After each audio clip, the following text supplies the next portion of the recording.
que también había intentado, perdón, recién estaba grabando, no importa, está bien,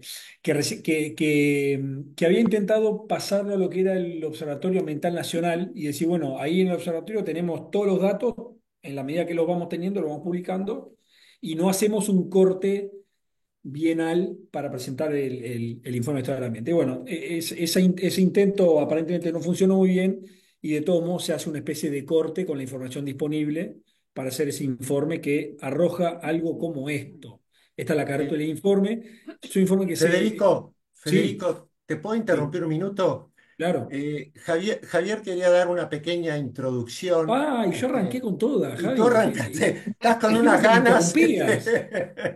Arranqué Así que toda la Javier, cifra. Dejamos No, dale, todo Javier. bien, todo calladito. bien. Gracias, No, Julio. no, no, no. Simplemente para poner en contexto, porque la invitación fue abierta y hay gente que no pertenece al movimiento. Estos webinars no solo son para nosotros dentro del movimiento, para enriquecernos, sino para afuera, ¿no? Entonces, eh, tengo la necesidad de presentar al movimiento Laudato Si, que a raíz el encuentro de naciones en París por el cambio climático, eh, las naciones se presentaron y el Papa Francisco preparó un documento y una encíclica a la interna de la iglesia que se llama Laudato Si, y a raíz de esa encíclica dentro de la Iglesia Católica se generó un movimiento para poner en práctica acciones por el cambio climático. Y básicamente nuestra misión dentro del movimiento Laudato Si es inspirar y movilizar a la comunidad para cuidar nuestra casa común y lograr la justicia climática y ecológica, en colaboración con todas las personas de buena voluntad. Y tenemos tres objetivos estratégicos: la conversión ecológica, la sostenibilidad plena y la denuncia profética.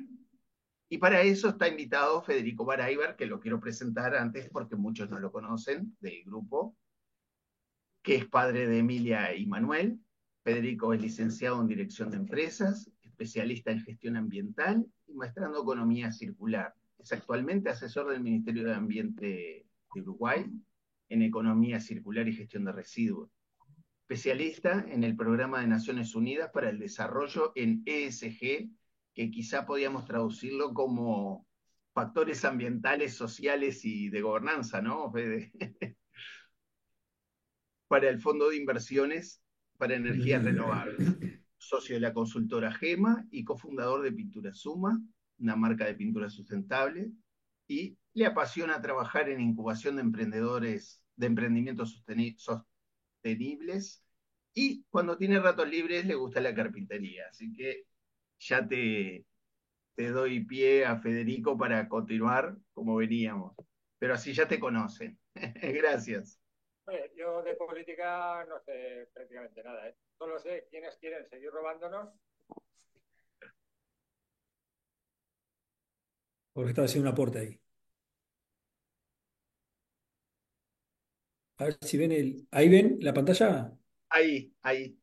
¿Sí? Está. Bueno, gracias Javi por la presentación. Y bueno, también por la invitación, obviamente. Como le decía por el título que puso Javier, dije, bueno, vayamos a ver un poquito en qué está el tema del desempeño ambiental o sea, cómo estamos los uruguayos en cuanto a desempeño ambiental, meternos quizás un poquito en el informe del estado del ambiente y después verlo un poquito más en perspectiva y en términos generales, cómo estamos posicionados, cómo está posicionado. Es una pregunta que siempre viene cuando le dices a la gente trabajo en ambiente y dice, ¿cómo estamos?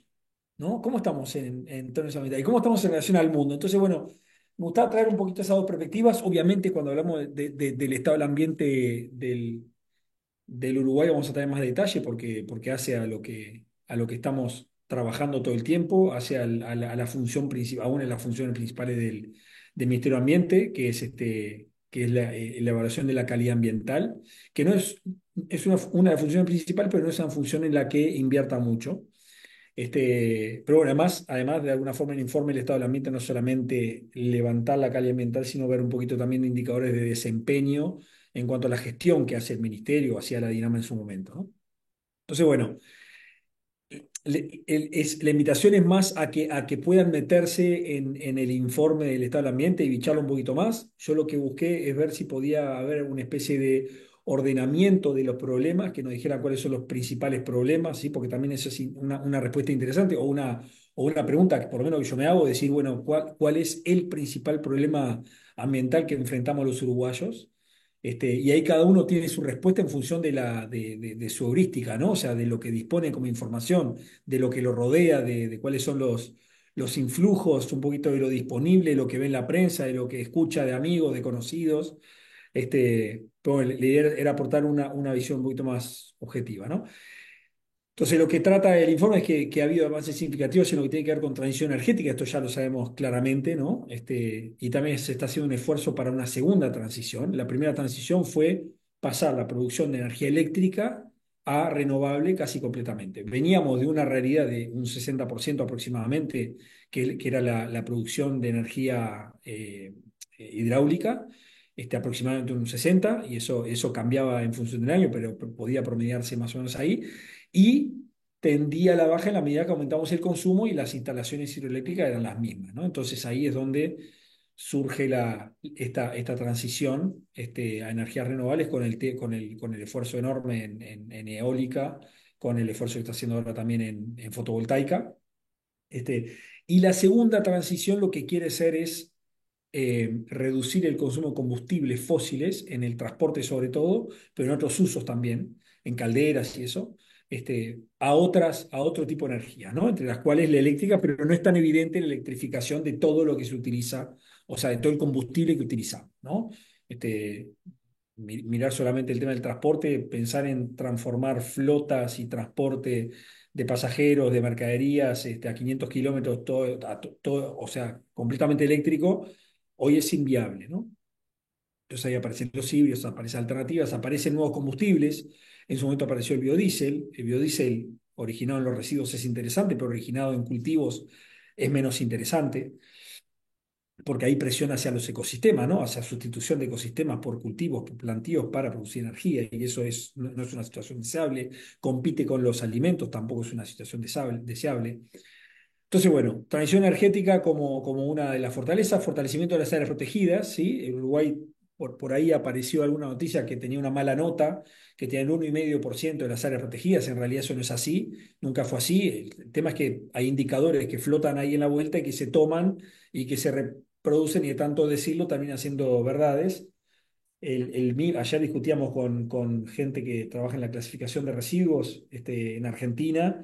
Discutíamos ese famoso 4 o 5% de reciclaje del Uruguay. En realidad ese no es un dato real, no es un dato cierto.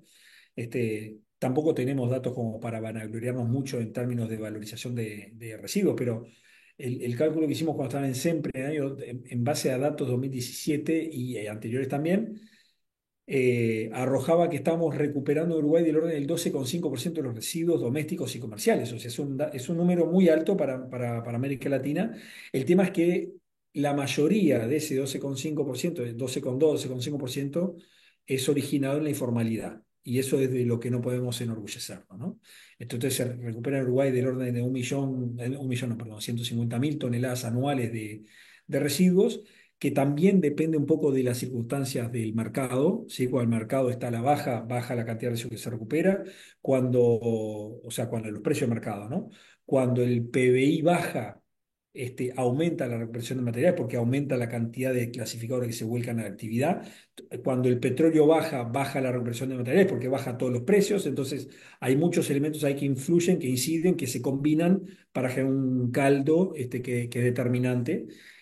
Lo que sí nos ha sucedido históricamente en Uruguay es que hay poco de política pública para incidir en esos números. Incide el precio de los materiales, el PBI, incide el precio del petróleo, pero incide poco la política pública, ¿no? ¿Por qué poco? Porque ese 5% del que hablamos es lo que recupera el plan de gestión de envases, que recupera un 5% de los envases, es un 5% del 2,5%, o sea, es el nada por ciento de los materiales recuperados, ¿no? Pero bueno, más allá de eso, después, como avances significativos también la normativa ambiental y la planificación, yo ahí coincido parcialmente, creo que igual ahora vamos a hacer un poquito, esto es lo que plantea el informe, ¿no?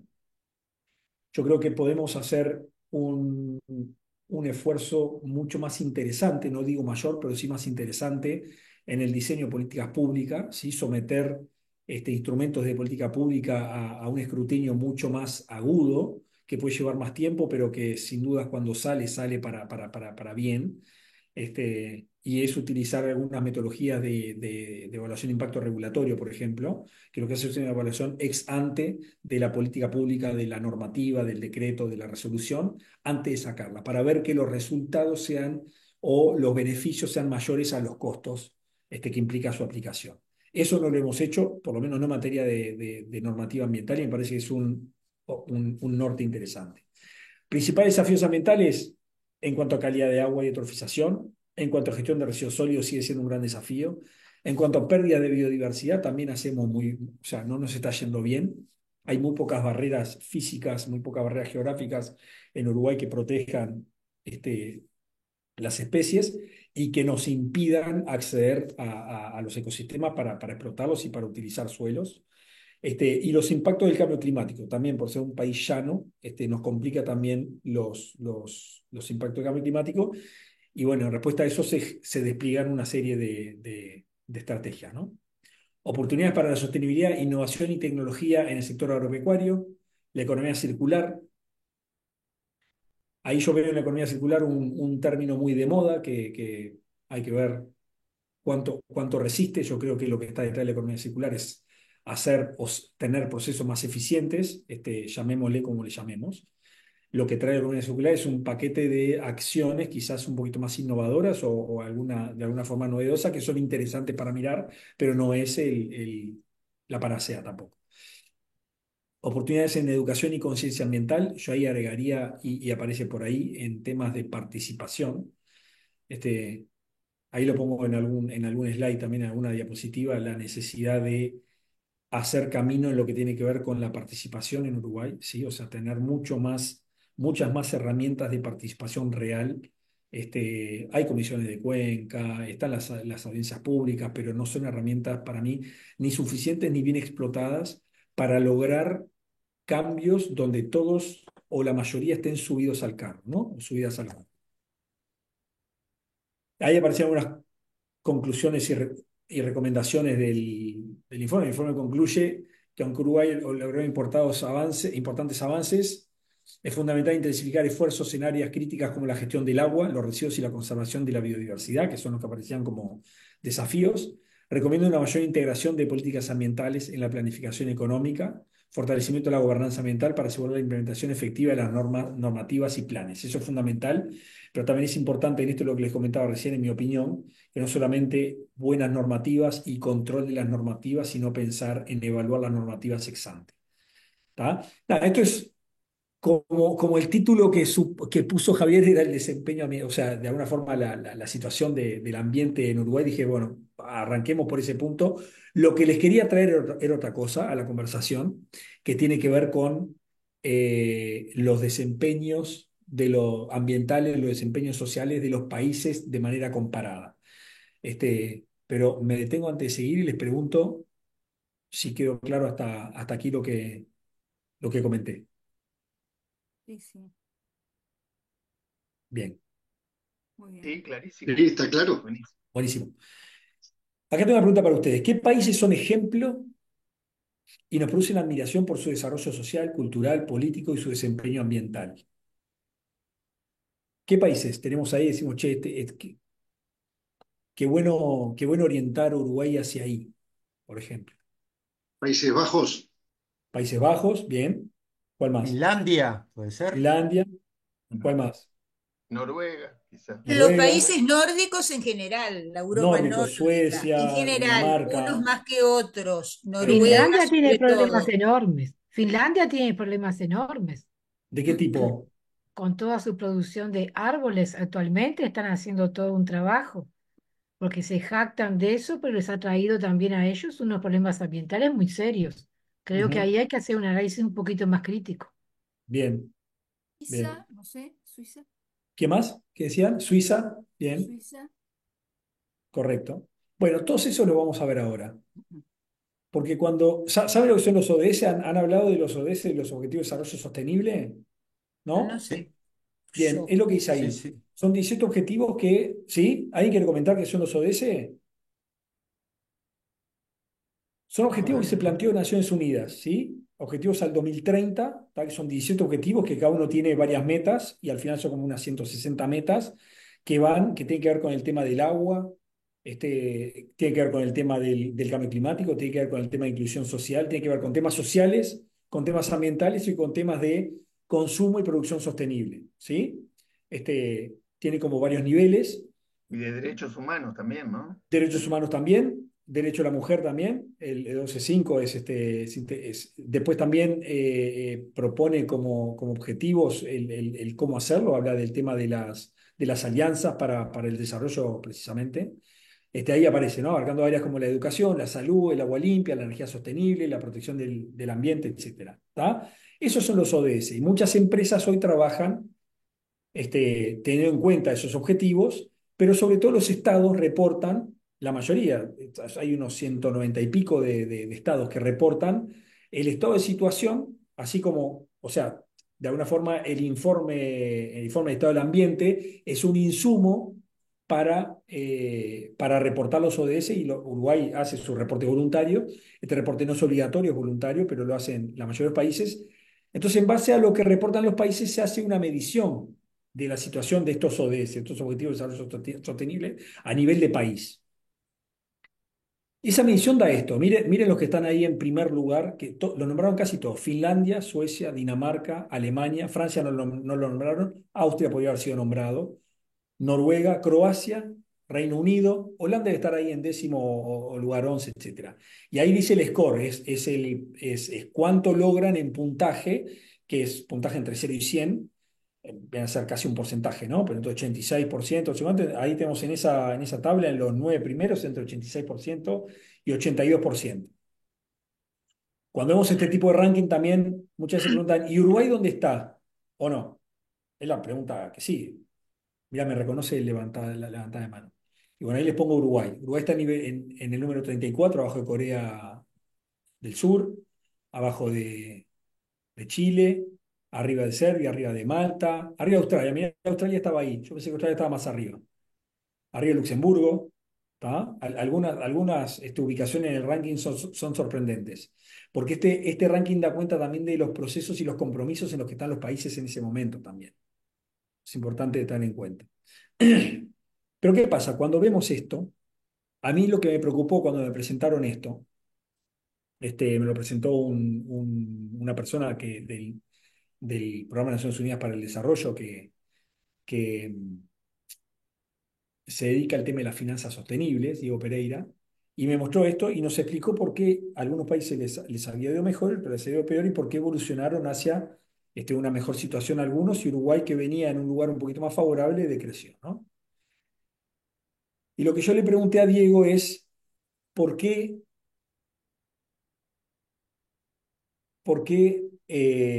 no se condice este índice con el indicador de la huella ecológica? ¿Tá? Y vamos a ver lo que es el indicador de la huella ecológica. ¿Tá?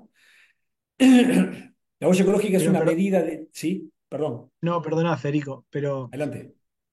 no, que a mí me genera medias ciertas dudas ese escalafón, así, esa La escala, anterior. desde el momento que no son vinculantes, ¿no? Y estamos en un país que no tiene en su planificación estratégica como Estado los ODS. Entonces me genera también ciertas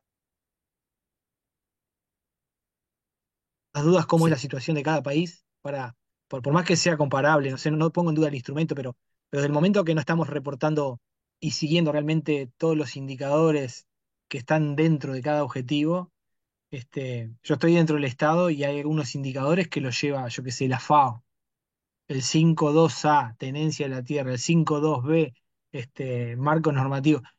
Hay algunos que los llevan las agencias, pero no los lleva el Estado. Sí consultan, yo que sea colonización, pero me genera dudas desde el momento que no estamos rindiendo cuenta de todo lo que hacemos en función de los 17 ODS. Entonces, Eso es, como no lo tenemos incorporado en el presupuesto y en la planificación estratégica, es medio difícil que nosotros, a mí no me dice nada que estemos en el lugar X, porque en realidad conozco desde adentro del Estado, que como funcionario público que soy, de que no tenemos, no estamos, no tenemos como hoja de ruta y como mandato y en forma vinculante que los ODS sean nuestra normativa vinculante para alinearnos a los ODS. Entonces, que estemos en ese lugar, yo qué sé, no sé. Sí, ni No son sé, es una normativa, reflexión que me genera. está bien, pero esa es la dificultad de todos los indicadores, siempre. Es la dificultad de todos los indicadores. Son parciales, nos pasa con los residuos. Si vas a mirar la línea de base del Plan Nacional de Gestión de Residuos, son 300 páginas de en qué situación están los residuos, y hay indicadores que son en 2013. La línea de base se publicó en el 2021. Es decir, es la misma realidad hoy, y no, pero es lo mejor que tengo, porque no tengo la foto de hoy. Entonces, ¿y qué agarro? ¿No agarro nada? ¿Me agarro de ese o me agarro de ese? Y me agarro de lo que tengo. Entonces, estos tipos se agarran de lo que tienen también. Y obviamente en todo a ver, me pasó incluso con países nórdicos que sí son ejemplares, no sé cuánto, este, que tienen información parcial. Será mejor, sí, pero también es información parcial. Tampoco tienen. eh, Tengo un ejemplo que en la punta de la lengua, no me va a salir, pero en su momento le pregunté al coordinador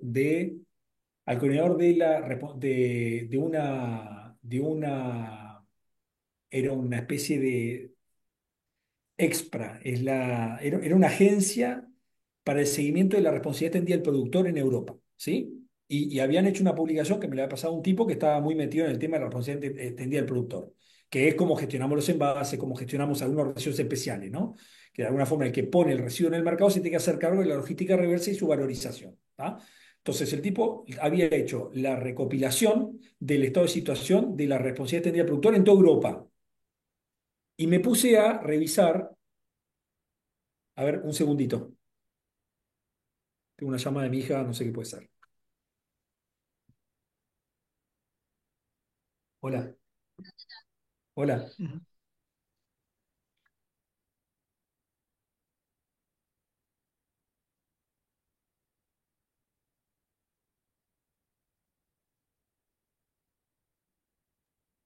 Bueno, perdón. Bueno, empecé a hacer algunos ratios con esa información de la red, ¿sí? De los países, y estaban todos estos países, y algunas cosas daban peras. O sea, en el mismo ratio daba 1 a 100. Entonces yo decía, pero ¿cómo puede haber una distancia tan grande? Era por el costo por tonelada de la gestión de los residuos. En Finlandia daba que le costaba 7 euros la tonelada gestionada, y en Bélgica le daba 120. Digo, ¿cómo puede ser que de una cosa tan distinta? Ah, bueno, no, tenemos problema con los datos. Está. O sea, que el problema con los datos es una realidad, ¿sí? Es un hecho. Entonces, más allá de que Uruguay no tenga dentro de, o no tenga de manera contundente los 17 ODS dentro de sus políticas, hay políticas que van en sentido y otras que van en sentido contrario o no exactamente en el sentido de los ODS, ¿sí? O sea, que vos reportes sobre los ODS no significa que vos estés buscando una mejora al respecto.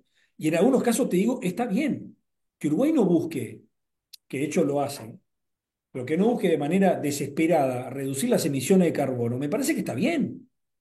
A mí no me parece que esté mal, por ejemplo. Sin embargo, los ODS te mandatan que tenés que reducir tus emisiones de carbono. Uruguay no, que la reduzcan los países del norte. ¿Se entiende? Entonces, ojo con los ODS, porque son objetivos planetarios, pero no todos los países tienen que tener la misma prioridad, ni cerca. No solo eso, sino que además la eficiencia o el costo-efectividad de cada ODS cambia de manera drástica. ¿Sí? El costo-efectividad de las políticas de género, de protección de la mujer, tienen un retorno enorme. El costo-efectividad de reducir 1 tonelada de carbono de emisión tiene un costo-efectividad negativo. Negativo en la medida que lo que obtengo es menor que lo que invierto en reducir esa emisión de carbono. Entonces, está bien que no pongamos toda la carne en el asador sobre todos los ODS de manera igual. No, es ineficiente. De hecho, hay un think tank que es el Consenso de Copenhague, que es súper interesante de bicharlo. Se dedica a hacer evaluaciones costo-beneficio con distintas metodologías, distintos costos, distintos beneficios, con vidas humanas, con dinero, con recursos, con lo que fuera. Y el tipo dice, bueno, en cuanto a viabilidad, hace distintas formas, o lo mide de distintas formas, pero una de ellas es la viabilidad de alcanzar los ODS de cada uno de esos ODS, ¿no? Y dice, el más viable es el tema, no me acuerdo cuál era, dice, lo podemos llegar a alcanzar en el 2034. Y hay tres que dice, estos son inalcanzables, no vamos a alcanzar nunca, por ejemplo. Entonces, ni siquiera te gastes, ¿se entiende? Uno de ellos es el tema de las emisiones de carbono. ¿Está bien? El de emisiones de carbono leí un libro de él de hace 3 o 4 años que es justamente la medición del costo-beneficio de los ODS. Una inversión de $1 en reducir las emisiones de carbono genera perdón, beneficio no, una inversión de $1 genera como beneficio 0,3, ¿sí? Y el último cálculo le da 0,1, o sea, es aún menos eficiente, ¿sí? Sin embargo, la inversión de $1 en adaptación a los cambios del clima genera como retorno 3. ¿Está bien? Quiere decir que si tenemos $1 para poner, ¿dónde lo ponemos? En adaptación, claramente, no en mitigar emisiones. ¿Se entiende? Entonces, yo creo que está bueno lo que decís de pasar a la agenda pública los ODS, pero hay que hacerlo de manera racional. No decir, agarramos los 17 ODS y vamos como locos a obtener. No, no, ordenémoslo, veamos cuáles son nuestras prioridades y empecemos con los 15 primeros, después los 15 siguientes, después sí, de esa forma.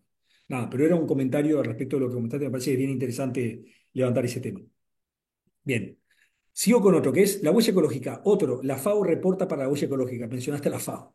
En el 2008 me topé con la huella ecológica, y la Uruguay daba, la huella ecológica, perdón, antes defino, es una medición del impacto ambiental de lo que emitimos y de lo que tomamos del ambiente, ¿tá? Y se mide en hectáreas por habitante por año. Es una forma de medirlo. También se mide en planetas, ¿sí? En planetas equivalentes para un determinado nivel de consumo. Entonces se le asigna a un país, si este país, si todo el planeta consumiera como este país, necesitaríamos 2 planetas, 3 planetas, 4, 1,2, 0,5, ¿tá? Es otra forma de medir esa huella ecológica. Pero en definitiva es cuánta superficie de territorio necesitamos para suministrarnos los bienes que consumimos y para recibir los residuos que le tiramos, los residuos, las emisiones al aire, los efluentes que le tiramos al planeta. Entonces, ¿cuántas hectáreas productivas necesitamos? El otro dato es cuánto hay disponible. Una es cuánto necesitamos, lo otro es cuánto hay disponible. Y lo que hay disponible baja en la medida que aumenta la población mundial. ¿Tá? Yo no estoy diciendo que haya que tomar medidas poblacionales, estoy diciendo que la realidad es esa. Se llama la biodisponibilidad. Tenemos disponible por habitante, que además ahí hay una apropiación del ser humano, como si todo fuera para nosotros, de 1,6 hectáreas por habitante, ¿tá? Por año, de flujo de materiales para suministrar lo que nosotros consumimos. ¿Tá? Y por otro lado tenemos lo que consume cada habitante de cada país. Uruguay está en el orden de las 2,2 hectáreas por habitante por año, para una biodisponibilidad promedio global de 1,6. Después está también la biodisponibilidad de ecosistemas productivos a nivel país. Uruguay tiene 9 y pico hectáreas por habitante, con lo cual estamos sobrados dentro de nuestro territorio, pero a nivel global, o comparándolo con el nivel global, estamos mal, porque lo que hay disponible para cada ser humano es 1,6 y utilizamos 2,2. Quiere decir que estamos en 1,4 planetas. Eso es la división 2,2 dividido 1,6. ¿Está bien? Y eso lo llevamos a cuántos planetas necesitamos para abastecer de nuestras necesidades. ¿Está? Y ahí vemos, en función de la huella ecológica, en qué situación están estos países que nombramos hoy. En el puesto 147 está Suecia, consume 3,3 planetas, el 3,3 es cantidad de planetas. En el 149 está Noruega, 3,6, Finlandia, 3,6 planetas, Austria, 3,7, Países Bajos, 4, Bélgica, 4,4, Dinamarca, 4,8 planetas. Hay algunos peores. Qatar, Dubái creo, Dubái no. Bueno, Qatar, perdón, Qatar está en 9 planetas, es el que más consume planetas. Es un gran consumidor de planetas. Ojo, algo importante, la huella ecológica no es igual que la huella de carbono. ¿Sí? La huella de carbono se mide por lo que un país genera de carbono. Son las emisiones netas de un país. Ya sea que lo que se produce en el país lo consumís vos o lo consume otro. Se te asignan a vos como país. La huella ecológica es lo que se consume en el país menos lo que se exporta más lo que se importa. Es realmente lo que consume cada uno. ¿Está bien? De nosotros los uruguayos. Con lo cual, es achacable a cada uruguayo su huella ecológica. No es achacable a cada uruguayo su huella de carbono. por ejemplo, ¿sí? Como emisiones globales de los países, ¿no? Entonces no se mide igual. Y es importante porque a mí me parece es una medición más justa y me parece que la huella de carbono debería migrar para ahí. ¿Qué hace Finlandia? Por ejemplo, otra cosa que decía, acá no aparece todo lo que produce Finlandia fuera con su planta de celulosa. No aparece lo que produce Suecia, produce Suiza, producen otros en cuanto a su huella de carbono. Acá sí aparece lo que consumen, ¿tá? Por eso digo que está más justa. Entonces, tenemos que estos países consumen entre 3,3 y 4,8 planetas.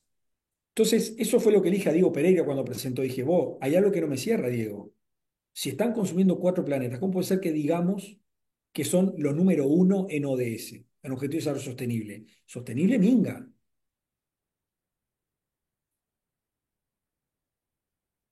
En ese momento Diego Pereira no me pudo responder. Me parece importante ese corolario. ¿Tá? Eso es interesante.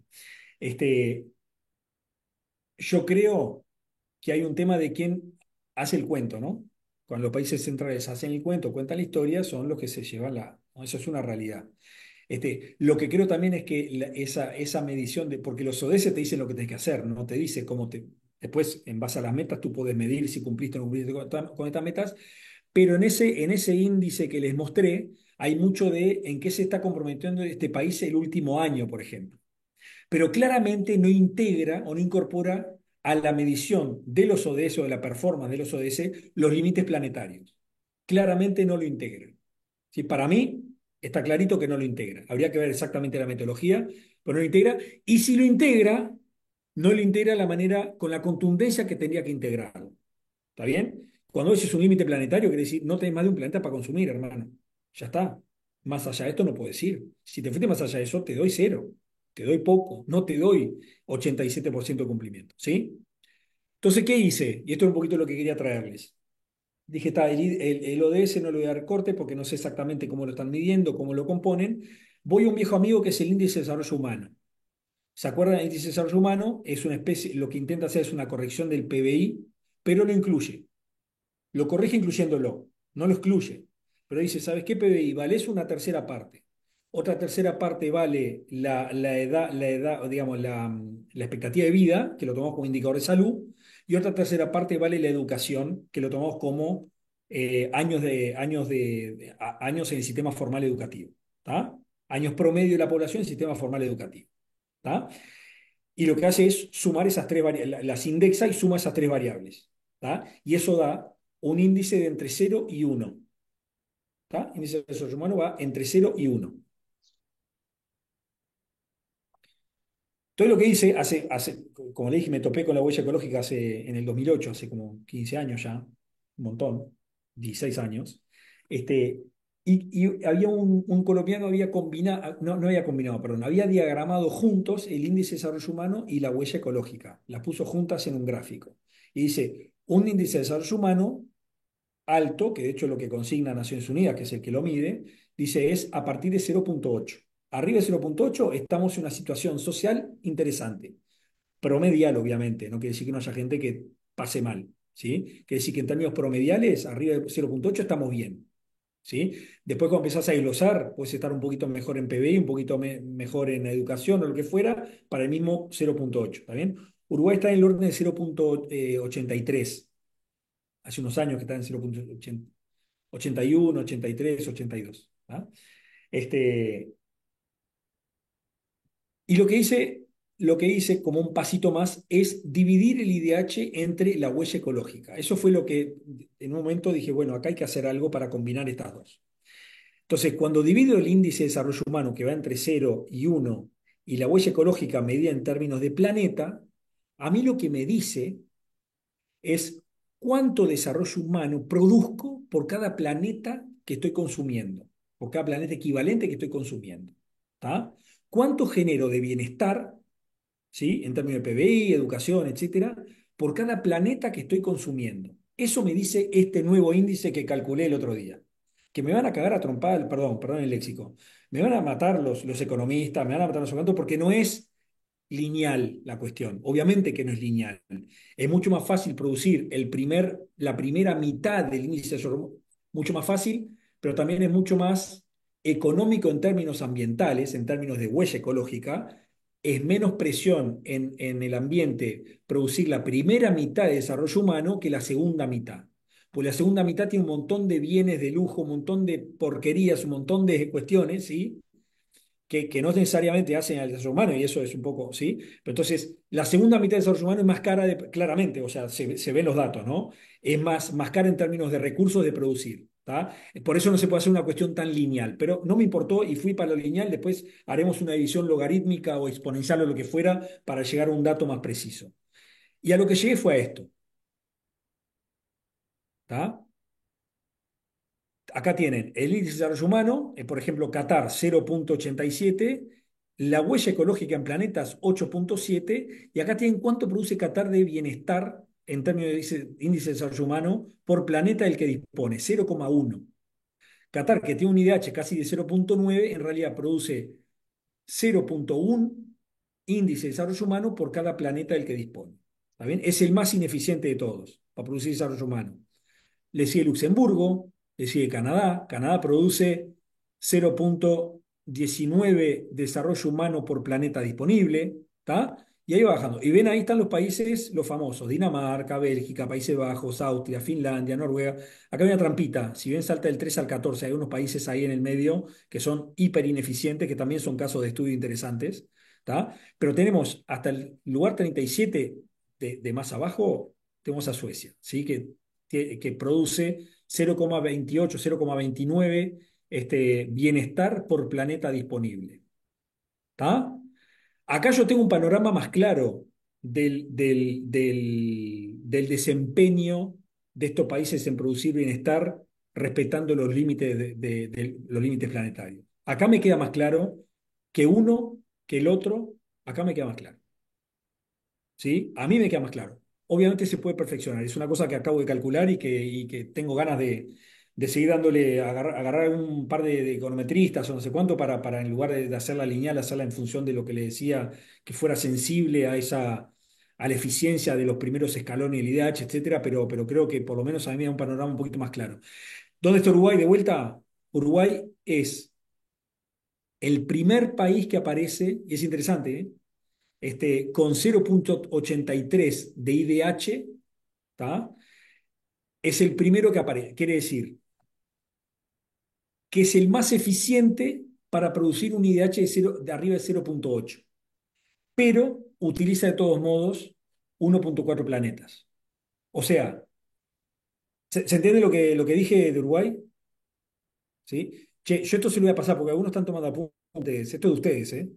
Lo armé para ustedes. ¿Tá? Sí, Conclusión, los ODS buenísima esa tal cual. aclaración. Sí, sí, sí.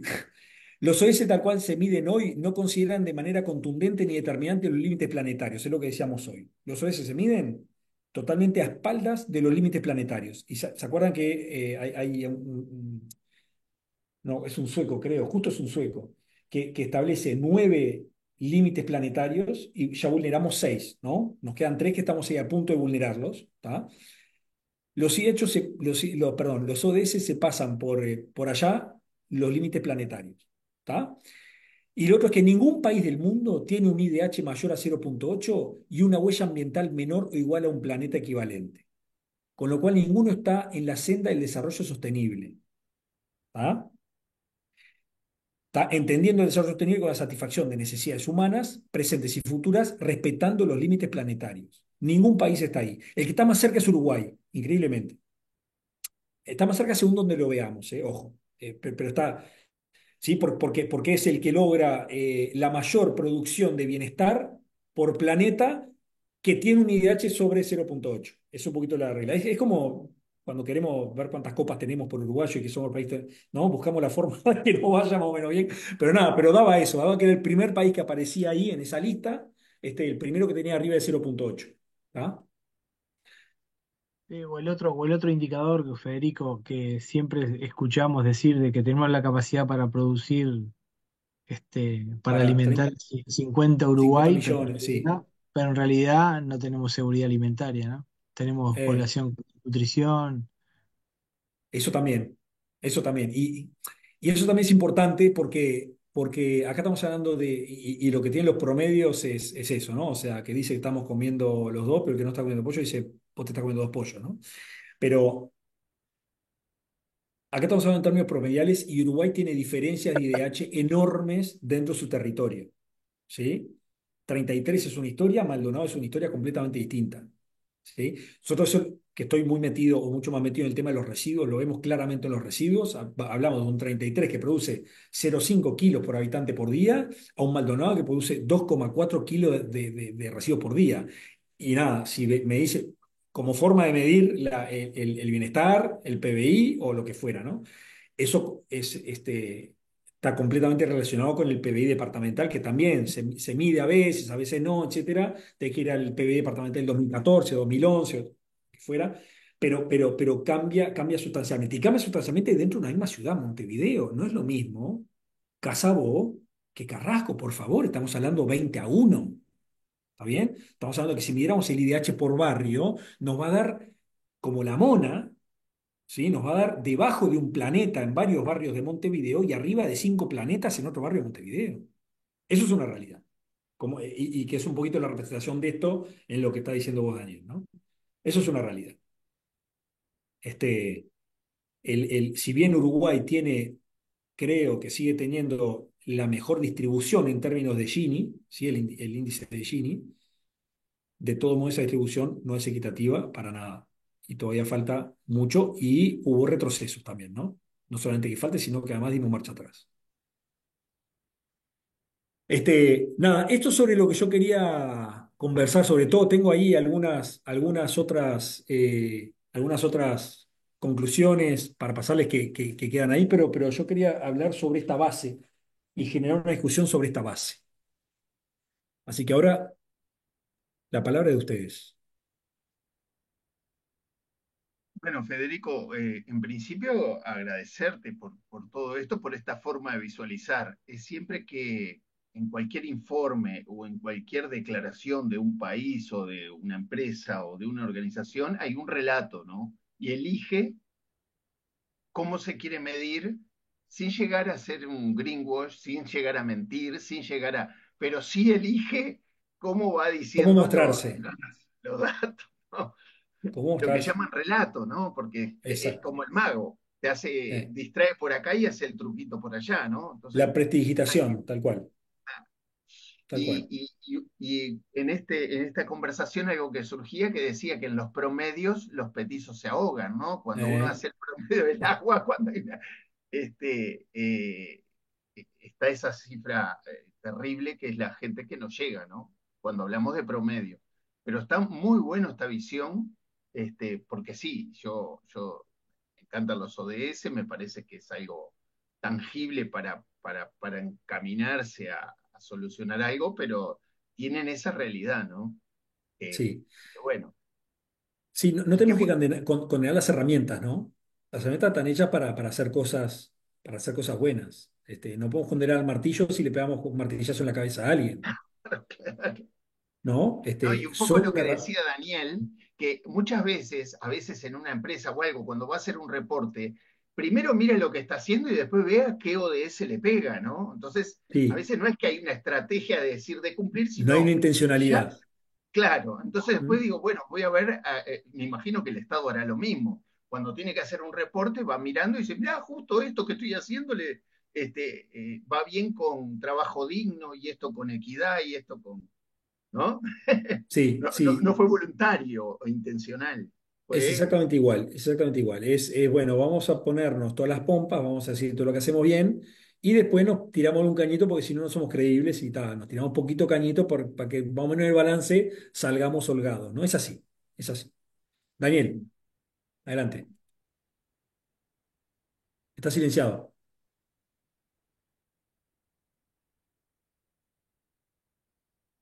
Está silenciado, Daniel. Sí, sí, perdón, perdón, perdón. Ahí sí, ahí sí. No, no, la verdad que no he bichado en detenimiento el informe de estado ambiental. Me pareció interesante tu presentación, pero sin quedarnos muy en lo técnico, ¿no? Me preocupa, Ajá. la verdad, desde esto que nos convoca, que es el cuidado de la casa común, ¿no? Como cristianos, me preocupa cómo poder contribuir desde la iglesia a promover la participación y veo que hay un capítulo de espacios de participación pública. Yo vengo participando en la Comisión de Equidad de Género del Sistema Nacional de Respuesta al Cambio Climático de mujeres, pero me preocupa eso, la debilidad, y es un gran problema que el Estado no resuelve de cómo fortalecer la capacitación y la incidencia de la sociedad civil. Y veo que están varios espacios identificados, este, pero como tú hiciste alguna alusión de que eran espacios muy débiles, poco hay un problema en el Estado de creer en la participación y si le compete al Enormemente, Estado, si enormemente, le compete al enorme. Estado o no participar. Y nada, y el otro día hicimos un intercambio, un webinar desde este espacio, y la verdad que, bueno, la preocupación tenemos 7 cuencas, nos traían una experiencia de las hermanas franciscanas de la cuenca de, del norte del país, del acuífero guaraní. Y bueno, y nada, me preocupa cómo involucrar y cómo motivar para que todos esos espacios públicos, no sé, las áreas protegidas, cómo las cuidamos, cómo promovemos, porque son espacios que tenemos normativa, que desconocemos o que la ciudadanía desconoce, no se apropia. Y bueno, y se viene haciendo mucho consulta, yo veo que hay muchas consultas, que cada vez las organizaciones internacionales, los fondos colocan ese ítem, ¿no? Así como de género, también un ítem de consulta pública, pero la verdad que muchas veces, yo que estoy desde dentro, son un saludo a la bandera, se hacen muy en forma deficitaria, poco validadas, poco legitimadas. No sé, me tocó también trabajar en la Estrategia Nacional de Desperdicios de Alimentos, en el Plan Nacional de Gestión de Residuos, y la verdad que las consultoras van con una hoja de ruta y tienen que cumplir, y yo le decía, pero bueno, podés hacer una consulta en la Estrategia Nacional y no traer a los actores. Estamos hablando de la cadena láctea y trajiste a una industria láctea en todo el país. Entonces, no, está bien, vamos a hacer más talleres, pero bueno, pero no sé, ¿cómo podemos, qué priorizaríamos de todos esos espacios públicos de Bien. participación? Que me Es parece que capaz que me estoy metiendo en un tema más estratégico de cómo promovemos la totalmente. participación. Para mí es absolutamente estratégico. Yo tengo tengo algunas sensaciones sobre el tema. No tengo la respuesta a lo que tú preguntas. Tengo una sensación porque también es un tema súper complejo, la participación. O sea, y que además es un tema que abraza la complejidad. O sea, la participación es para decir, es una herramienta, si se quiere, para buscar soluciones a problemas complejos. ¿Sí? Y no vamos a zafar de la participación. Y obviamente ese continuo entre la consulta y la participación completa, ¿no? Donde realmente Pero para llegar a ese otro extremo, tenemos que, como decías vos, no solo capacitarnos, tenemos que educarnos en la participación, tenemos que arrancar desde jardinera a participar. Me acuerdo cuando fui al colegio de mis hijos, de mi hija, perdón, al Idejo, que me empezaron a hablar de la matemática, no sé cuánto, y yo dije, ¿cómo van a resolver los problemas entre pares? O sea, ¿qué me estás preguntando? Y no te estoy preguntando si va a aprender a dividir, yo lo doy por sentado. Lo que quiero saber es cómo resuelven conflictos acá adentro, ¿no? Si es que tienen que ir a la maestra o si hay una instancia donde vos dejás que ellos resuelvan los conflictos entre ellos y que vean. Y esa es la forma. Pero entonces, si no enseñamos, ¿no? De chicos, ¿sí?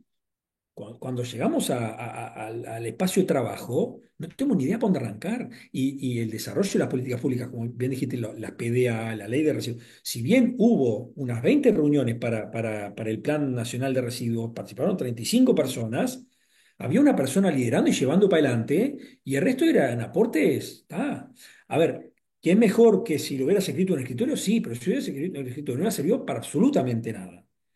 Fue un poquito mejor. Ahora, eso no es participación real, pero lo cierto es también que tenés plazos que cumplir, como decía vos, de las consultoras, pero no solamente las consultoras, también tenés los espacios de gobierno, ¿no? O sea, son 5 años que podés gobernar tres, porque hay uno que te estás metiendo y otro que está saliendo, y hay tres para gobernar, y ahí tenés que hacer todo. Y en 3 años tenés que hacer todo. Eso es otra lógica. El tema de educación, formación, y como decía, es meter la vocación de participación para tomar decisiones estratégicas. Después, la bajada se hace con técnicos, se hace esto o con otro tipo de participación. Me parece que hoy hay muchas herramientas para fomentar una participación real, ¿sí? muchas herramientas electrónicas. Estaba por ahí en su momento, que se fue todo al carajo, pero el partido digital, que tenía algunas ideas interesantes. No para ser un partido político, pero sí para animar discusiones. Pero sin dudas que me parece que tenemos que transitar también una maduración social, ¿sí? Como colectivo, como comunidad, como ciudadanía, este, para poder apoderar nuestras herramientas, ¿no? Para poder utilizar herramientas de participación, para que la participación sea realmente un aporte y no sea tirar bombas, quiero salirme con la mía, ¿no? Tenemos que aprender a participar, tenemos que aprender a negociar. Y eso es desde el arranque, ¿no? Desde jardinera, escuela, liceo, no sé cuánto, tenemos que vivir en la participación y como herramienta de toma de decisiones para las cosas que nos importan. Pero nada, es una reflexión que hago como padre de familia más que nada, ¿no? No como, porque no tengo, hay mucha gente dedicada al tema y que sabe del tema y que ha trabajado en el tema y que tiene mucha más sutileza. Lo mío es un abordaje como persona preocupada en el tema. No tengo ninguna experiencia ni pericia en el tema. Pero sé que es un tema donde nos jugamos la camiseta, la participación para la toma de decisiones para decidir qué país queremos, ¿no? Que eso es la gran pregunta y no lo estamos abordando y lo seguimos posponiendo porque no sabemos abordar. Federico, disculpa que no levante la mano, pero me Sí, Rita, surge una adelante. pregunta. ¿Cómo no? ¿Cómo, qué canales tenés, por ejemplo, tú de hacer llegar este análisis a los medios políticos? ¿A los qué? A los medios políticos, a las personas que quieren llevar adelante el país. Este Li- análisis, por ejemplo, llega, LinkedIn. Tengo. ¿eh? No, estoy Que, jorobando. LinkedIn te decía. No, si llega, pero ¿cuál análisis decís, Rita? ¿Lo del esto que IDH? ¿Lo presentaste, del... lo- esto que presentaste, que estamos ubicados acá o allá, eso, Ah, aquellos que quieren llevar adelante el país, no importa de qué línea sea, digo, pero a ellos les llega esto como elemento de análisis. no sé cuánto le llega, no sé cuánto pueden darle corte a esto, ¿sí? Porque puede ser que le llegue, pero de ahí a que puedan incorporar algún tipo de visión de este tipo en la toma de decisiones es otro cantar. Los chinos estuvieron en algún momento tentados, el primer ministro de China en su momento estuvo tentado en regir a China por el PBI verde, por ejemplo, que era un PBI que se corregía en Ujú. base a los gastos defensivos en ambiente, y lo sacaron a patadas. Porque en lugar de 6,5, 7, 8% de crecimiento, le daba uno tirando a cero. Dijeron, no, no, rajada acá. Costa Rica dijo, no vamos a perseguir más el PIB, vamos a perseguir el IDH. Lo hicieron durante un periodo, le fue muy bien en educación, no sé cuánto, pero se cayó también a pedazos. El otro día escuchaba a no sé quién diciendo Uruguay tiene que crecer al 3%. Si vamos a seguir buscando crecer al 3% y crecer, independientemente de qué pase atrás de ese crecimiento, y bueno, hay poco espacio para esto, ¿no? Y todo conspira hacia seguir el crecimiento del 3% del PBI. El FMI, el Banco Mundial, el BID, no sé cuánto, los ministros, cualquier ministro agarrás de cualquier partido, están todos metidos en la misma lógica. Tenemos que crecer arriba del 3%. Entonces, nada, yo creo que esta discusión el caldo es la academia, por ejemplo, o es un lugar natural para que se dé este caldo. Hay discusiones de este tipo. Hablar de crecimiento y es mala palabra en el mundo, ¿no? Yo creo que está bien que sea mala palabra en algunos lugares, pero en otros lugares tienen que empezar a hablar de crecimiento. Ya viste, 9 planetas, 5 planetas, es obsceno. Está claro que tenés que decrecer la forma en que haces las cosas. Yo no te digo que vivas mal, pero capaz que no son 6 televisores en una casa, no son 5 autos, capaz que es uno y un televisor, no sé, pero 5 planetas es una cosa inadmisible. Y todavía decirte que estás bien y que te tenemos que mirar y que sos un ejemplo es doblemente inadmisible. Por eso pregunté al principio, ¿cuáles son los países que admiramos y que miramos no sé cuánto? Finlandia, Noruega, no sé cuánto, y vos bien dijiste, bueno, pero tienen problemas. No, problemones tienen Ah, y son nuestro problemón. Y en la medida que no cedan y no digan, che, vamos a bajar y nos apretamos un poquito el cinturón, así otros lo pueden ensanchar, y bueno, vas a seguir tirando cada uno para su lado, ¿no? igual Te quiero disculpa que pensar. te voy a hacer la pregunta porque no me quedó claro, pero todo esto que vos estás produciendo, que está re Se estoy bueno, diciendo a ustedes. ¿solo a nosotros o tenés No, otro tipo de no, lo No digo digo. Cuando estuve en porque el eso Ministerio es de lo Estudio, necesario, digo, te ahora pregunto por eso. estoy en el PNUD y lo digo, Y me encuentro, pero es como te dije, recién abrí vuelta de la planilla, la calculé hace 3 semanas. Pero no es ojo, no es un hallazgo lo que puse ahí, simplemente hice un cociente que no había visto que lo hubieran hecho. ¿Tá? Y que Claro, seguramente, como dije, me van a sacar a trompadas cuando le diga a un economista, mira lo que hice. Pero le voy a decir, bueno, ayúdame a corregirlo y a mejorarlo, pero por aquí viene un poquito la idea, porque no solamente presentarlos juntos, sino combinarlos, ¿no? Este, Voy a sacarlo en algún lado, te lo aseguro. Yo lo voy a sacar por en algún eso, lado. Lo a quiero, lo eso quiero voy. mejorar. Lo quiero perfeccionar. Igual se los voy a pasar para que lo tengan. Pero está, Está está en bueno. elaboración. Está en elaboración. Horacio, Sí, recapitulando un poco tu presentación, ¿cuáles serían las dos áreas de mejor desempeño del Uruguay, tomando lo ambiental, las dos dimensiones o áreas en que el Uruguay tiene mejor desempeño, o los problemas que está resolviendo mejor, y cuáles son los peores? Eso bien. más objetivamente, ¿no? Bien. Y para ti, ¿cuáles serían un par de asuntos claves que habría que involucrarse un movimiento sensible a lo ambiental, un movimiento social, ¿no? De ese tipo, Bien. eh, Bien. ¿en cuál Tengo debería alguna pista. involucrarse? Porque hay Tengo, cosas que tengo, son más para el Estado y bien. hay cosas que son más para la sociedad civil y hay cosas que son más para movimientos de este tipo. Yo creo que está buenísima la pregunta. Es un poquito lo que decía al principio, que quizás no te lo da el informe. Igual el informe, de vuelta, es un informe hecho por un ministerio, ¿no? No es la panacea, hay que ver ahí otras voces. No, Nunca, por nunca está eso bueno ahora nunca está es bueno quedarse Federico, con una sola necesitamos a campana, Federico ¿no? Barayba, Bien, bien. a Yo creo Federico que, Barayba, con la yo creo que libertad. en energía se hizo un avance bien interesante.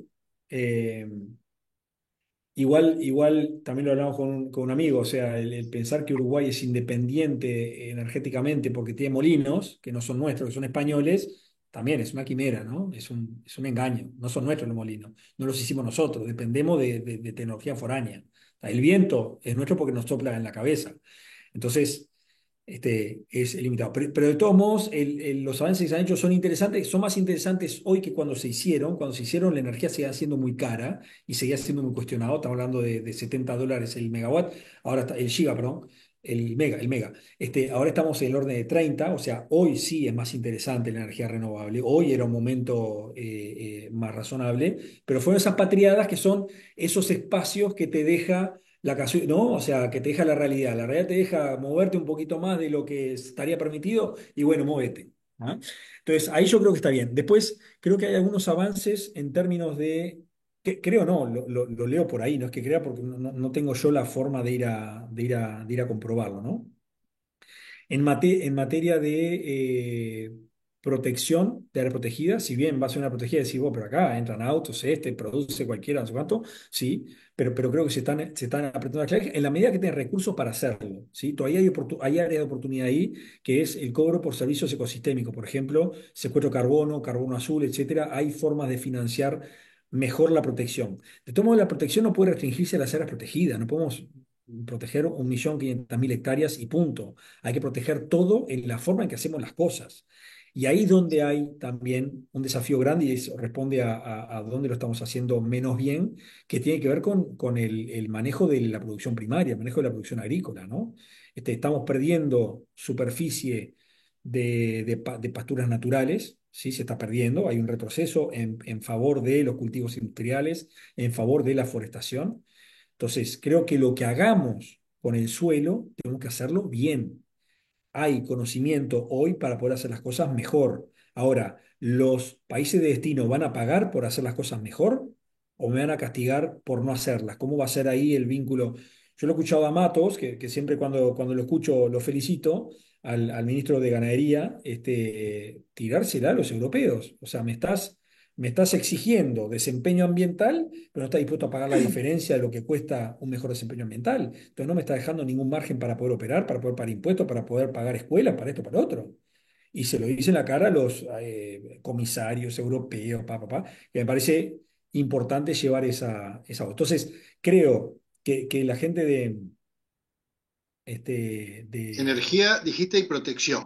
Dos Energía de Buenas noches. protección y donde tenemos desafíos grandes es en la producción agrícola. Me parece que tenemos que ser mucho más rápidos en extrapolar o trasladar herramientas de la producción agroecológica a la producción industrial, ¿sí? La agroecología no puede restringirse a experimentos o experiencias pequeñas, restringidas a unas pocas cientos de hectáreas. Tiene que ser una forma de producir de manera más masiva, ¿no? Entonces, volcar principios de la agroecología, ¿cómo se llama? De la agricultura inteligente, de la agricultura por goteo, de la agricultura que le pone la gota cuando necesita la gota y no desparrame nutrientes y que la gota vaya con el nutriente necesario y nutrientes que podemos sacar y ver si está el tambo este que es de un primo, casualmente, el tambo este perdón, de Libertad, un tambo de ovejas, 3.000 ovejas, hace queso pecorino, no sé qué historia. No le ha agregado en 3 años una gota de nitrógeno al suelo para la producción de pasturas para las ovejas, por el ciclo cerrado que tiene. Tiene un ciclo muy cerrado y todo el nitrógeno que él lo saca de las heces de las hojas. Lo recupera, hace biometano, utiliza la energía y hace un fertirriego con la. Entonces, es posible. Es posible. Ahora, ese pecorino tiene que valer un 15% más, un 20% más de lo que vale porque estoy produciéndolo así. Y ahí entonces es viable producirlo así. Y ese 20% más no lo tiene, ¿no? Entonces, ¿a qué estaría tentado? Y nada, pero sigo produciendo tradicionalmente, bajo un poco los costos y tengo ahí un margen para poder seguir operando y todo esto se va al demonio. Yo creo que hay que ver la forma. Peña, cuando estuvo en el ministerio, que lo acompañé durante el periodo que estuvo en el ministerio, Adrián Peña, hizo todos los esfuerzos posibles para que Conaprole le pudiera pagar un poco más al productor que tuviera otro tipo de prácticas con los efluentes de los tambos, por ejemplo. Y fue una bandera del loco. Y bueno, no lo logró, porque también con April dice, está bien, pero yo tengo que trasladar este sobrecosto al precio de mis productos y mi mercado no está dispuesto. Ahí es donde necesitamos esa madurez social para tomar decisiones y no podemos tomar decisiones mucho más allá de nuestra madurez social y tenemos que de alguna forma alimentar esa madurez que tiene que ver con, de vuelta, educación, esto y lo otro. Horacio, claramente no Muchas lo tengo muy gracias. claro todavía, tendría que estudiar un Muchas poquito gracias. más en qué situación estamos. Yo creo además que hay una discusión filosófica, una filosofía o diferencias filosóficas subyacentes. Escuchaba hace 2 días en la Mesa Verde, no quiero dar el nombre, ni el periodista, ni nada, no, no corresponde, pero 2 ingenieros agrónomos que estaban enfrentados bien con respecto a cómo trabajar con los pastizales. Ah. Uno de ellos decía claramente, a mí no me van a tocar los pastizales, yo no quiero que venga una normativa y toque los pastizales del ganado que yo estoy gestionando. Y el otro le decía, todo lo podemos hacer, se puede trabajar con una normativa que proteja los pastizales, pero el otro continuaba y decía, no, no, de ninguna manera, si yo soy el propietario, nadie va a venir a decirme cómo tengo que gestionar yo los pastizales. No se pusieron nunca de acuerdo, fue una discusión muy civilizada, pero no hubo acuerdo. Y estamos hablando de miles de hectáreas de tierra que estaban en lo que ellos hablaban dentro del programa.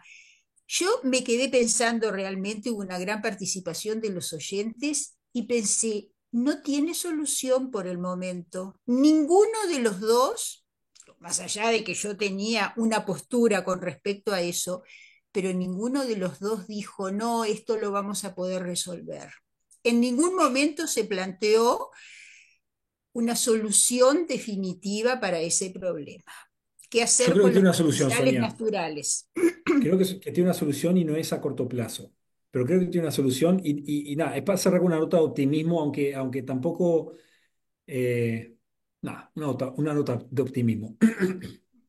Cuando hice mi tesis hace 25 años, eh, era justamente cuáles eran los factores que determinaban la gestión ambiental de las empresas industriales en Uruguay.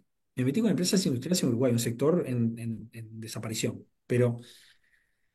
Y agarré solo 4 casos. Pero lo que determina que las empresas tomen acciones y ojo con esto, que también tenemos que estar atentos que esas acciones no sean greenwashing, que no sea por la galería, que no sea para llenar el ojo.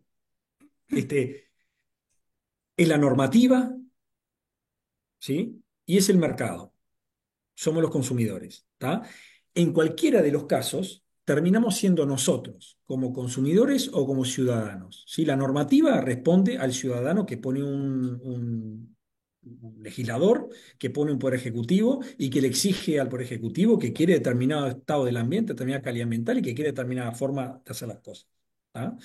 En la medida que nosotros, como ciudadanos, que Uruguay, la ciudadanía en Uruguay, mejore sus estándares de vida, mejore sus exigencias, mejore, entonces va a terminar favoreciendo al pastizal natural que conserva y no sé cuánto y consumirle su carne, su leche, su no sé cuánto. Y el que no lo hace, no le voy a consumir su leche, su carne, no sé cuánto. Pero para eso tengo que tener la panza llena, tengo que tener los bolsillos holgados.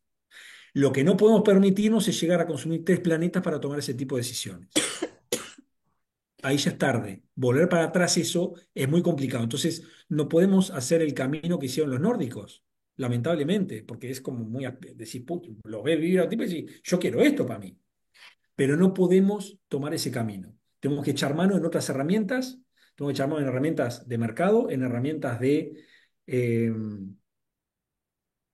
en herramientas de producción agroecológica, en herramientas de inteligencia artificial, en herramientas tecnológicas que nos ayuden a cortar un camino, ¿tá? Pero tampoco lo vamos a hacer si no generamos lo que le decía hoy, esa maduración social, que tiene que ver con educarnos, formarnos, exigir, Ah, ¿tá? sí. Y no para el consumo, para el bienestar, ¿sí? No para Sí. consumir más, no para comprar más ropa, no para comprar más, para vivir mejor. Eso es importantísimo. O sea, desacoplar el bienestar del consumo también es un reto enorme, pero al que tenemos que llegar en un momento. Porque Uruguay está en una situación bastante buena en el concierto. O sea, si todos los países se tuvieran como Uruguay, ¿sí? Hay países pobres que estarían mucho mejor y los países ricos no estarían tan mal. Pero no estarían como están ahora consumiendo a mansalva y tirando y lo que fuera, ¿no? Pero teníamos una huella ecológica promedial de 1,3, 1,4 y no 1,8 como es el promedio global, ¿sí? Con expectativas de, bueno, ¿cómo hacemos para reducir? ¿Cómo hacemos para que otros consuman más, que otros consuman, los que no están consumiendo nada, los que utilizan media hectárea, los que utilizan 1 hectárea de la 1,6 disponible? ¿Cómo hacemos para que consumen 5 hectáreas en Uruguay consuman menos? ¿Tá? Sin perder calidad de vida. El desafío es ese, que la calidad de vida no esté asociada al consumo. Eso es una cosa, o sea, si preguntan dónde trabajar, hay que trabajar ahí, en llenar nuestra vida de otras cosas que no sean televisores y ropa, entre otras cosas, ¿no? Sí, Daniel, perdón. Seguí silenciado. No, Ahí. no, que a mí me viene un eterno dilema que no está resuelto, que es el gran, no sé, Sonia ponía este ejemplo de dos personas, pero lo que está en cuestión y entre el juicio es el modelo de desarrollo, el modelo productivo, ¿no? Esto que vos traías. Y la gran pata floja que tenemos es que no hay un sistema de extensión rural, en el caso rural, ¿no? Capaz que me sesgo, pero no hay una investigación y desarrollo que esté promoviendo la agroecología. Tuvimos toda una administración con un plan de agroecología y pusieron a Eduardo Lacina, pero figura decorativa y no se pudo avanzar. Y el gran tema es ese, el capital, ¿no? El lucro, como bien dijo el Papa, frente a un país, a un desarrollo sostenible pensando en el futuro, en la generación. Entonces, mientras no estemos colocando en la agenda eso con más fuerza y la verdad que el aporte mínimo, humilde, es lo demostrativo, ¿no? No sé, Mm. yo me acuerdo en un momento cuando allá en Cáritas tenía una huerta ecológica en Piriápolis, que fue un gran modelo, ¿no? Estaba, no me acuerdo, Adela Rodríguez, que también que hoy está en Tacuarembó, ¿no? Que buscó soluciones innovadoras contra la garrapata, biológicamente hablando. No sé, hay todo un saber hacer y un conocimiento que no está apropiado ni por el línea ni por el sistema de extensión, porque no estamos todos compartimentados como siempre, y la UDELAR también, las universidades, y está muy disperso todo. y los fondos que hay, los 16 fondos que hay para el cambio climático, también es inaccesible para la sociedad civil. A mí me tocó participar de un fondo, de una participación a un fondo, del Fondo Verde del Clima, 2 años, con una consultora que nos traducía la lógica. O sea, hay todas unas barreras que son muy difíciles, pero en lo particular como país me parece que lo que está en cuestionamiento es eso, es qué modelo de desarrollo, a qué costo, como tú decías, ¿no? A qué costo y cómo enfrentamos esa triple crisis, ¿no? Mm. Ambiental, de pérdida de biodiversidad y de contaminación, de cambio climático. O sea, cómo lo estamos abordando no sé, volviendo capaz que a lo que decía Horacio, es, bueno, desde este movimiento social, ¿qué se puede hacer? Sí, es un lindo ejercicio de ver, bueno, dónde ponemos el acento, no sé si son las huertas. Yo creo que ¿A las dónde huertas, bueno, pero antes de eso es a dónde queremos ir. Está bueno lo que decís vos. ¿Para dónde no, queremos ir? claro. Porque si vos Sí, sí, tenés a sí. dónde querés ir, todo el trabajo conspira para ese lado. Entonces decís, descubrí un bicho que se come a esto, o no sé cuánto, sí, que después, bueno, ¿cómo lo desarrollamos? Y lo voy a desarrollar y voy a trabajar en ese bicho y voy a empezar a, como si vos, repartir. Está esta empresa, PGG, que vende semillas, no sé cuánto, PGG, los tipos, ahí tiene 40 tipos en el campo viendo, discutiendo, conversando, igual lo tiene el MGAP, ¿no? Pero hablando pero me enteré por PGG, hablando con los productores y dice, che, vos sabés que la vaca esta, no sé cuánto, me mea mucho más porque come Chantén. Digo, pero, y le pregunto, ¿y eso en qué favorece? Y en que diluye el orina, no sé cuánto, y lo reparte mucho, y lo tiene mucho más repartido en el campo, no sé cuánto, con lo cual no tenés concentrado en determinado lugar, no sé cuánto. ¿Y eso qué genera? Eso genera, digo, pero ¿y eso usted tiene la responsabilidad de salir a decirlo?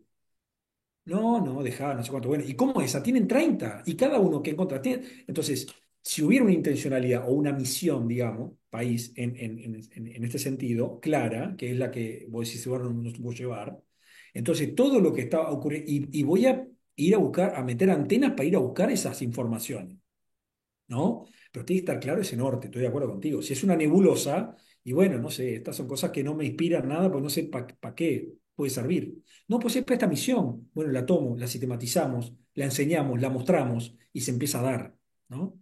Estoy de acuerdo. La sociedad se llama el enfoque misional, es algo que, estamos, que es en base a misiones, ¿no? O sea, pero hay que definir primero esas misiones, país, sin duda.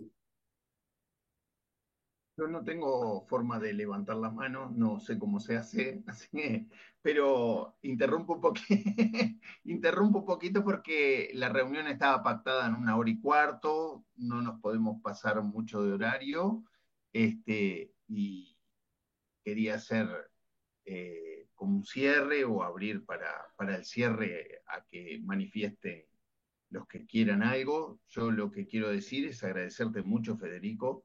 Me encantó la exposición, me encantó la forma de encarar. Creo que ya es un dolor de cabeza porque voy a pensar más seriamente muchas cosas y muchos paradigmas que tenía se me cayeron. Entonces, está bueno ubicarse en ese sentido.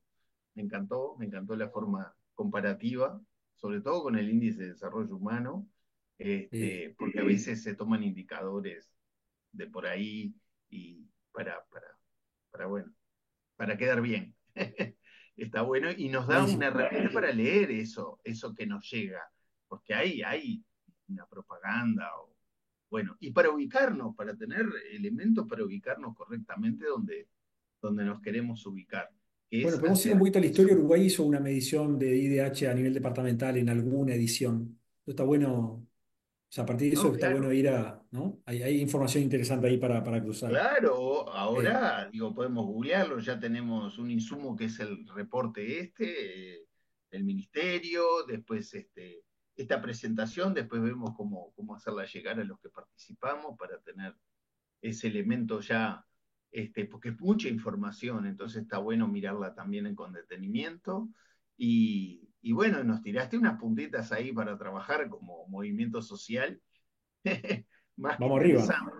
Bueno, las órdenes para pensar con ustedes cuando quieran. Encantado.